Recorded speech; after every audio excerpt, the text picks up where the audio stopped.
how good are some of Jorge Masvidal's wins? Because I've seen some headlines with him earlier talking about Conor McGregor's interview and a fight with Kamaru Usman and what's next for him and things like this on the Ariel Helwani Knows show. It was a very good interview, but I was really thinking to myself about it. I was thinking, let me think about some of the split decisions that I've seen Jorge Masvidal lose. So I started going through his record, and it dawned on me, almost like an awakening inside my brain, to really consider just how good are some of these wins. Okay, because we look for his record, and I was seeing the split decision losses that he's had to Lorenz Larkin, Benson Henderson, which in 2015 was, I mean, that's not a bad thing. That was still sort of the somewhat end of Benson Henderson's reign. Ally Quinta, split decision loss, which I thought he won. He's lost some other guys as well, but when I really look at the record of Jorge Masvidal, he doesn't scream a man who's the baddest man on the planet. Masvidal's a very good fighter, guys. Please don't turn on me here. Fucking hell. Don't dislike straight away. Let me get my point across and I'll re-establish myself. I'm not shitting on Masvidal. He's a phenomenal fighter. He deserves a title shot next. But let me just say this. Before we give him amazing amounts of credit for what he's done, let me read you his record real quick. Split decision or not, let me read you his fucking record, okay? He beats Pat Healy, Darren Cruikshank and James Krause. That's one level of opponent. He loses to Ally Quinta. That's another level of opponent. I thought he beat Ally Quinta. We'll go with he beat Ally Quinta. Okay? Beats Cesar Ferreira. Loses to Benson Henderson and Lorenz Larkin. That's the next level of opponent. Then he goes back down. Fights a little bit of the lower level.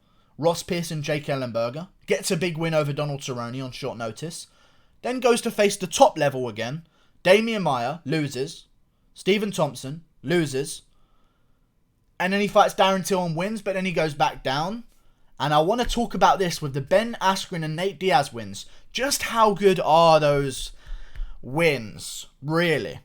You know, and how good is the resume of Nate Diaz as a 170-pounder? He beat Conor McGregor, who, by the way, back then was a 145-pounder fighting at welterweight.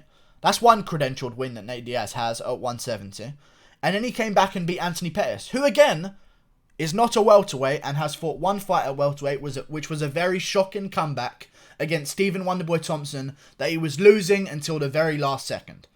But it's a good win. Anthony Pettis is a decent win.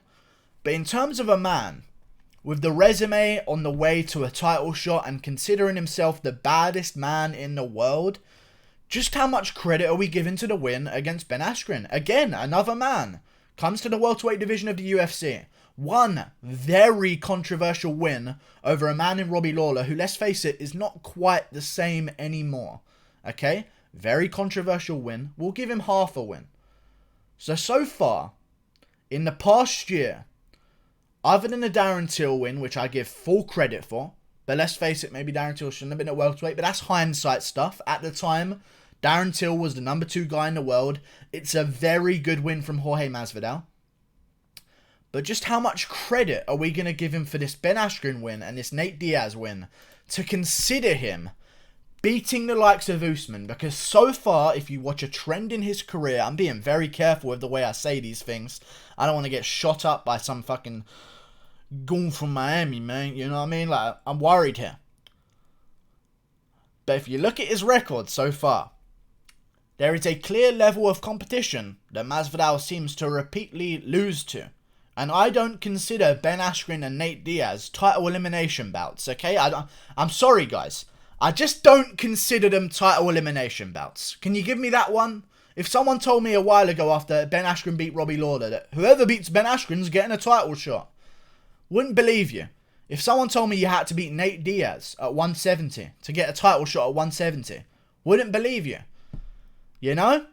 How much credit we giving Jorge Masvidal here? He's a very good fighter. And I'll be honest with you, I think I have the answer as to why people have not been awoken to this. It's because of the way he's doing it, I think. Here's my theory. People are not overcrediting, but people are adding credit to his accomplishments because of the way he did it and not because of the level of opponent that he has faced. Because let's face it, Askren was ranked below him, I believe. And Nate Diaz was ranked below him as well. When's the last time Jorge Masvidal, I mean, if I look through the record and I look through the welterweight division right now, and I see that Jorge Masvidal is ranked at number 3. He has not beaten Kamaru Usman, who's champion. Tyron Woodley, who's number 1. Colby Covington, number 2. He kind of beat Leon Edwards at number 4, but not officially beat Leon Edwards, who's number 4. Didn't beat Rafael dos Anjos, who's number 5. Lost to Damian Maia, who's number 6. Lost to Stephen Thompson, who's number 7. His only 2 wins. Nate Diaz at number 8. And that's the only one that's in rankings at the moment. I don't know what to say, to be honest with you guys. I've had an awakening. I'm kind of shaky right now. I don't know. I've just noticed things, and I can't unnotice them. I think Kamaru Usman's gonna beat him. I'll be honest with you guys. 35-13. I don't know, man. I've just seen, like, I've glimpsed a peek into the Matrix here, I feel. And I feel like I know a secret that no one else knows. And have we been overrating fucking Jorge Masvidal's wins entirely because of the show around the wins? And have we not treated Masvidal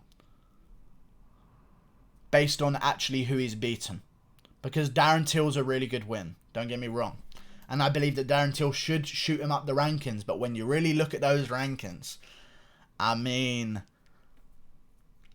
yeah, the guys he's fighting aren't there. You know? Let me know what you guys think about that one.